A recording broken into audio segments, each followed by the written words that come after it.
সুপ্রিয় দর্শক আসসালামু আলাইকুম, কেমন আছেন আপনারা? নিশ্চয়ই ভালো আছেন। আজকের ভিডিওতে আপনাদের সবাইকে স্বাগত জানাচ্ছি। আজকে আমি আপনাদের সাথে শেয়ার করব খুব ইম্পর্ট্যান্ট একটা টপিক নিয়ে, আর সেটা হচ্ছে নবম মাস 36 সপ্তাহ কিংবা 37 সপ্তাহ, 38 বা 39 সপ্তাহে হয়তো বা আপনার অল্প অল্প পানি ভাঙছে। এখন কেন ভাঙছে, এটা কিসের লক্ষণ, কি করবেন সেটা নিয়ে আজকে বলবো। তাহলে চলুন জেনে নেওয়া যাক। বাই দ্য ওয়ে, মূল ভিডিওতে যাওয়ার আগে একটা কথা বলি, আমি আমার চ্যানেলে pregnancy related, specially normal delivery related অনেক ইম্পর্ট্যান্ট তথ্য ভিডিও আকারে শেয়ার করে থাকি। এই তথ্যগুলো আমার পার্সোনাল এক্সপেরিয়েন্স ও আমার ডক্টরের সাজেশন থেকে নেওয়া। তাই আমার চ্যানেলটিকে যদি একবার আপনারা ভিজিট করেন, তাহলে আপনারা আপনাদের প্রশ্নাতীত মনের অনেক প্রশ্নের উত্তর পেয়ে যেতে পারেন। আমন্ত্রণ জানাবো আমার চ্যানেলটিকে একবার ভিজিট করে দেখার জন্য। এবারে চলুন মূল আলোচনায় যাওয়া যাক। আমি শুরুতেই বলেছি আজকে আলোচনা করব নবম মাস 36, 37 কিংবা 38 বা 39 সপ্তাহে যদি অল্প অল্প পানি ভাঙে, তাহলে এটা কিসের লক্ষণ, কেন হচ্ছে, কি করবেন। দেখুন, আমরা সবাই জানি যে নর্মাল ডেলিভারির 5টি ধাপ। প্রথম ধাপেই হচ্ছে আপনার পিরিয়ড শুরু হবে, দ্বিতীয় ধাপে আপনার একটু একটু করে পানি ভাঙবে, তৃতীয় ধাপে পেইন আসবে, চতুর্থ ধাপে ডেলিভারিটা হয়ে যাবে, পঞ্চম ধাপে প্লাসেন্টা ডেলিভারির মাধ্যমেই আপনার ডেলিভারিটা সম্পন্ন হবে। এখন এই 5টি ধাপের মধ্যে প্রত্যেকেই যে সবগুলো ধাপ মিট আপ করবেন সেটা কিন্তু নয়। এরকম অনেকের আছে যাদের প্রথমে পিরিয়ড দিয়ে শুরু হয় নর্মাল ডেলিভারি প্রক্রিয়াটা, কারো কারো দেখা যায় যে আবার পানি ভাঙা দিয়ে প্রক্রিয়াটা শুরু হয়, কারো কারো ক্ষেত্রে দেখা যায় ডিরেক্ট পেইন দিয়ে প্রক্রিয়াটা শুরু হয়ে যায়।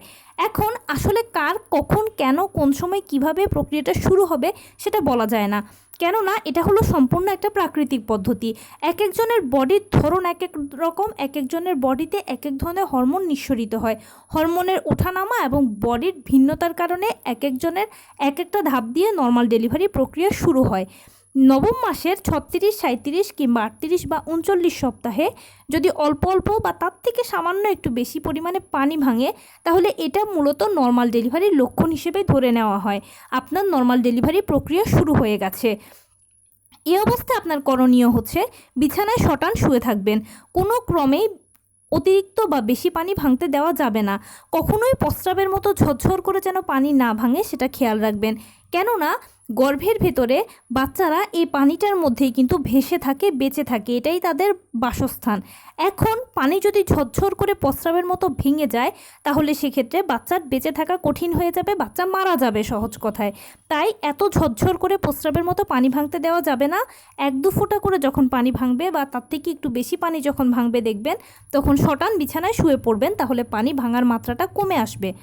এবার এই পর্যায়ে আপনার কাজ হচ্ছে হসপিটালে চলে যাওয়া। এ পর্যায়ে আপনি যদি হসপিটালে চলে যান, তাহলে পরবর্তীতে আপনার ডাক্তাররা যা যা আপনার সাথে প্রক্রিয়া আছে, প্রসেস আছে, সেগুলো করতে পারবে। আপনি ডাক্তারদের অবজারভেশনে থাকতে পারলেন, A to Z আপনি ডাক্তারদের নজরে থাকলেন এবং ডেলিভারিটাও খুব সুন্দরভাবে হলো।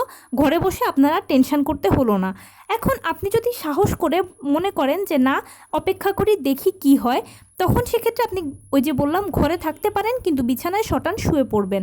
তবে এক্ষেত্রে আমার একটা পার্সোনাল মতামত হচ্ছে আপনারা হসপিটালে চলে গেলেই সবচেয়ে বেশি ভালো হবে। কেননা একে তো পানি ভাঙছে, আপনার একটা টেনশন হচ্ছে কি হয় এটা নিয়ে আরও টেনশন। তো টেনশন তো অবশ্যই খারাপ জিনিস। টেনশনের কারণে প্রেশার ওঠানামা করে, আর প্রেশার ওঠানামা করলে গর্ভের ভেতরে বাচ্চা মারা যায়।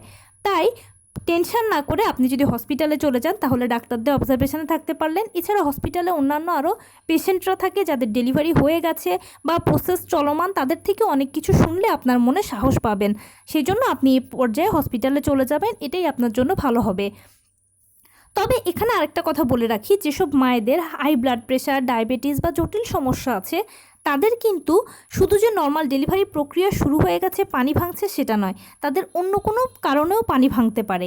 তাই সবথেকে বেশি বেস্ট ডিসিশন হচ্ছে আপনি হসপিটালে চলে গেলেই আপনার ডাক্তার চেক আপ করে দেখবে যে আসলে কি আপনার নর্মাল ডেলিভারি প্রক্রিয়া শুরু হয়েছে না অন্য কোনো সমস্যা হচ্ছে। তো যেটাই হোক না কেন ডাক্তার আপনাকে ট্রিটমেন্ট করতে পারবেন। প্লাস যদি প্রক্রিয়া শুরু হয়ে থাকে নর্মাল ডেলিভারি, তাহলে সেক্ষেত্রে জরায়ু মুখ কতটুকু খুলছে, কতক্ষণ বাকি আছে, কতক্ষণের মধ্যে ডেলিভারি হয়ে যাবে, সব কিছুই বুঝতে পারবেন, জানতে পারবেন, আপনার টেনশনটা কম হবে। তো এই ছিল আজকের ভিডিও। কেমন লাগলো বলুন। যদি ভালো লেগে থাকে ও হেল্পফুল হয়ে থাকে তাহলে প্লিজ লাইক কমেন্ট শেয়ার করতে একদম ভুলবেন না। আর সেই সাথে আমার চ্যানেলটিকে সাবস্ক্রাইব করার বিনীত অনুরোধ রইল। পাশে থাকা বেল আইকনটি ক্লিক করে দেবেন যেন আমি ভিডিও আপলোড করার সাথে সাথে আপনারা নোটিফিকেশান পেয়ে যান। যদি কোনো প্রশ্ন থাকে কমেন্টসে জানাবেন, আমি রিপ্লাই দেবো। প্লাস যদি কোনো পরামর্শ থাকে তাহলে সেটাও জানাবেন, আমি আপনাদের পছন্দের সর্বোচ্চ প্রায়োরিটি দেব। ভালো থাকবেন, সুস্থ থাকবেন। আসসালামু আলাইকুম।